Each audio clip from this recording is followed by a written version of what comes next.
ভোলার লালমোহনের চর উমেদ গ্রামের ৮০% রোপা আমন ধান ঝলসে দিয়েছে দুর্বৃত্তরা। রাতের আধারে কীটনাশক দিয়ে নষ্ট করা হয় জমির ধান। জমি নিয়ে বিরোধের জেরে এমন ঘটনা ঘটিয়েছে বলে অভিযোগ ক্ষতিগ্রস্ত কৃষকদের।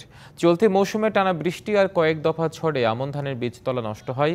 ক্ষতিগ্রস্ত কৃষক বিভিন্ন এনজিও ও কৃষি ব্যাংকে ঋণ নিয়ে আমন ধানের চারা রোপণ করেন, কিন্তু জমি বিরোধের জের ধরে গত ২৯ আগস্ট রাতের আধারে ৪ কৃষকের ৮০% জমির সেই ধানের ক্ষেত কীটনাশক দিয়ে ঝলসে দেওয়া হয়। ঘটনায় জড়িতদের দৃষ্টান্তমূলক শাস্তির দাবি জানানো হয়।